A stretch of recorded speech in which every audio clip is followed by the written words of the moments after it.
When Nurse Elena opened the will of a man she thought she barely knew, her entire world collapsed in an instant. Her name was there, written in ink, alongside a fortune she never expected to touch. At first, it seemed like an act of gratitude, a dying man's last thank you for her kindness. But what followed was nothing short of a storm of greed, betrayal, and suspicion that would drag her into the spotlight she never asked for. Cut to flashes of paparazzi cameras, bold tabloid headlines. Nurse inherits millions from famous producer. Lawyers whispering behind closed doors, a tense courtroom, money changing hands, family screaming for justice. In a world obsessed with wealth and celebrity, Elena's story would test the boundaries of truth, loyalty, and justice. But one haunting question echoed through every headline, every courtroom, and every accusation. Was it kindness or a crime? To understand what happened next, we need to step back to the long, dimly lit hallways of St. Margaret's Hospital. This is where we first meet Nurse Elena. Mid-30s, weary from endless night shifts, Elena was no stranger to exhaustion.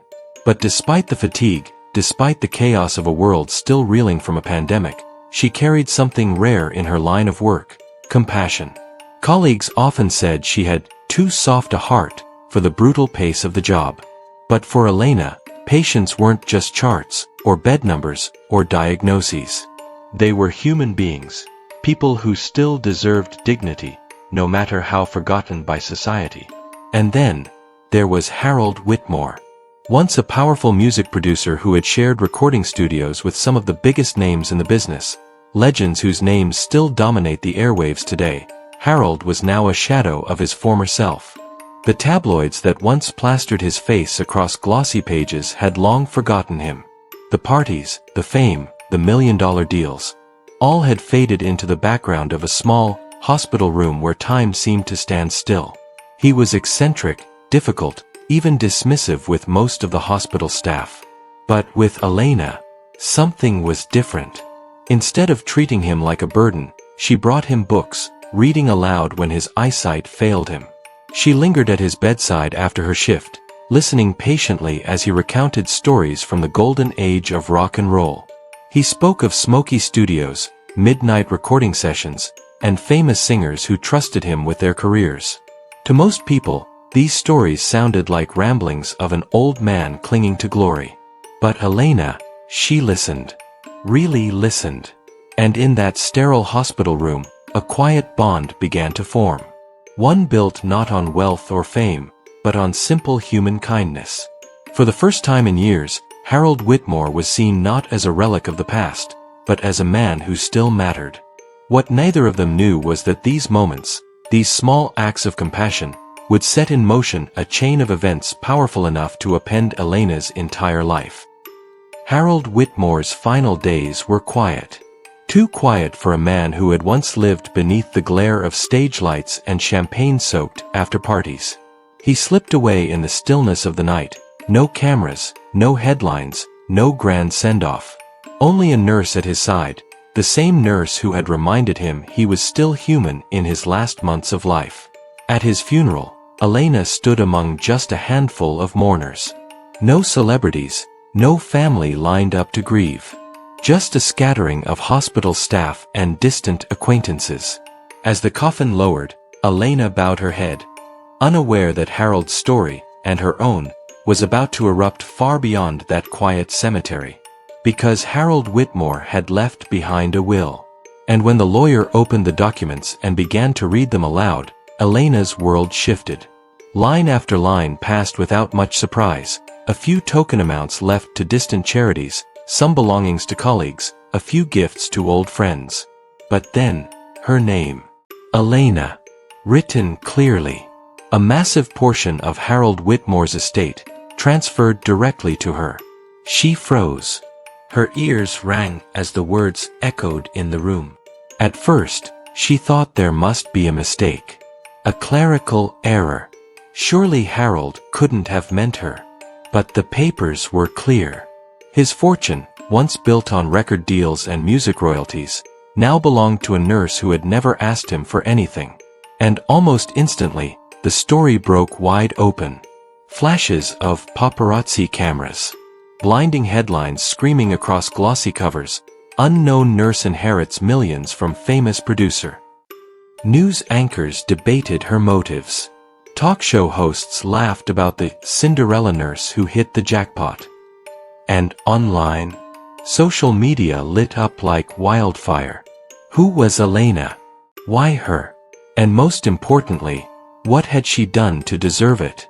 For a brief, fleeting moment, Elena felt gratitude, touched that Harold had trusted her, humbled by his final gesture. But that gratitude quickly soured into fear. Because suspicion was spreading fast. Rumors began to swirl. Did she befriend him for his money? Did she know about the will? Did she push him, ever so gently, toward the grave? The whispers grew louder. The internet was relentless. Armchair detectives calling her a manipulator, comment sections branding her a gold digger. Strangers dissected her photos, her work history, even her body language in blurry funeral images. The media didn't ask why Harold's wealthy friends and estranged family had abandoned him. They didn't ask why his legacy had faded into silence until Elena showed him kindness. Instead, they asked why a working-class nurse suddenly had access to a fortune. To many, the story was too simple. She must have schemed her way into his will. And so, Elena's world of 12-hour shifts and quiet compassion was thrust into chaos. She had inherited more than money. She had inherited the spotlight, and with it, the brutal judgment of a world that doesn't trust women like her. But Harold's final gift was only the beginning. Because what came next would push Elena into the center of a storm she never could have imagined. It didn't take long for the wolves to arrive. Relatives who had been absent from Harold's life for decades suddenly appeared, demanding answers and a share of the inheritance. Some were cousins he hadn't spoken to since the 1980s, others distant nieces and nephews who had never once visited him in the hospital. Yet here they were, lined up outside the courthouse, insisting the will was a fraud. Their lawyers wasted no time. High-profile attorneys, the kind often hired by celebrities in scandal, argued that Harold Whitmore had not been of sound mind when he signed those papers. Dementia, confusion, manipulation. The narrative was simple and devastating. Harold had been too old to know what he was doing, and Elena had taken advantage of him. The media loved it. Within weeks, Elena's face was plastered across television screens, her image darkened and sharpened until she looked less like a nurse, and more like a villain. The press branded her a schemer. The tabloids labeled her a heartless opportunist. And online, the comments grew darker, more vicious by the hour. Then, the story took an even sharper turn. Police confirmed they were reviewing the circumstances of Harold Whitmore's death. They wanted to know if Elena had pressured him into signing the will. Had she coerced him? Had she, in the most sinister version of the rumor, done something to accelerate his death? True crime channels exploded with theories. Titles blared across thumbnails. The nurse who inherited millions. Coincidence or conspiracy? Commentators analyzed every detail. Her kindness, her late-night visits, even the simple fact that she listened to Harold's stories. In their hands, compassion became motive. Humanity became a mask. And again, one question echoed across screens, forums, and broadcasts. Did Elena kill for money? Inside her small apartment, Elena watched the world unravel. She stopped answering her phone. Friends pulled away, afraid of the scandal attached to her name. And then came the final blow. The hospital where she had worked tirelessly through the pandemic, where she had held patients' hands as they took their final breaths, placed her on leave. Officially, it was due to reputation concerns. But unofficially, everyone knew the truth. She had become too toxic to employ. Now jobless, isolated, and branded guilty in the court of public opinion, Elena felt her world closing in. Her compassion, the very quality that had defined her life, was being rewritten as a crime. Every headline, every whisper, every cruel post chipped away at her identity until she hardly recognized herself in the mirror. Was this all a tragic misunderstanding? Or was Elena hiding something darker than anyone could imagine? Just when it seemed Elena's world had crumbled beyond repair, a new piece of evidence surfaced. Hidden in the back of Harold Whitmore's personal desk, inside a stack of old lyric sheets and recording notes, were letters. Dozens of them. All in Harold's unmistakable handwriting. In those pages, Harold spoke with clarity, with intention.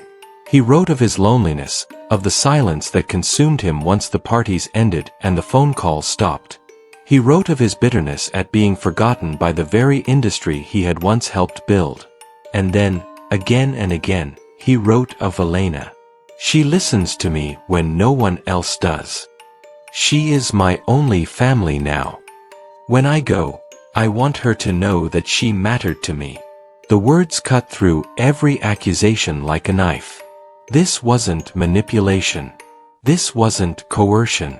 It was gratitude. A dying man's way of repaying the one person who had treated him with dignity when the world had turned its back. Soon, former celebrity friends, musicians, old colleagues, stepped forward. In interviews, they recalled Harold often speaking of a nurse who had given him back a reason to keep living in those final months. One witness even testified in court, "Harold told me himself." He said, "If kindness had a face, it would be hers." The courtroom erupted into whispers. For weeks it had been painted as a scandal, a crime. But now, the truth was unfolding before their eyes. The trial reached its breaking point. Elena sat silently as lawyers fired accusations across the room. The gallery gasped with every objection, every twist. And then, finally, the judge delivered the verdict. The will was valid. The inheritance stood. Elena was, without question, Harold Whitmore's rightful heir. For the first time in months, Elena could breathe. But instead of clinging to the wealth, she made a choice no one saw coming. She pledged a portion of her inheritance to organizations fighting for healthcare workers, the very people who, like her, had given their lives and their sanity to protect others, often with little recognition and even less pay. The headlines shifted. No longer the gold digger nurse, Elena became a symbol of quiet heroism. A woman who chose compassion over greed, justice over silence. She didn't seek the spotlight, but her story had already traveled the world. And in the end, Harold's final gift had done more than change her life. It had reminded millions of people watching that even in a world consumed by fame, fortune, and suspicion, simple kindness still had the power to rewrite everything. In a world obsessed with fame and fortune, one act of compassion changed everything. Elena's story unfolded like a true crime thriller, an unexpected inheritance, a storm of suspicion, and a courtroom battle that gripped the public. It had all the elements: mystery, betrayal, and the shadow of a crime that never truly existed. And that tension kept the world watching. But beneath the headlines and the viral speculation lay something deeper, a social justice truth. Elena wasn't a celebrity. She wasn't wealthy or powerful. She was a nurse, one of millions of frontline workers who sacrifice everything, often invisible to the very society they keep alive. And when fortune finally found her, the world's first instinct wasn't to celebrate her kindness, but to condemn it. Yet, it was the celebrity angle, Harold Whitmore's glittering past, his A-list connections, the glamorous ghosts of the music industry, that drew eyes to the story. The tabloid frenzy made it viral. But what made it unforgettable was the humanity at its core. Because in the end, this wasn't just about inheritance. It was about loneliness, dignity, and the quiet power of compassion. Themes that resonate far beyond courtrooms and headlines. Themes that make us question how we treat those society has forgotten, and how we judge those who dare to care for them. And as the cameras fade and the noise dies down, one haunting question remains. How many inheritances, how many secret kindnesses, are never revealed, until it's too late?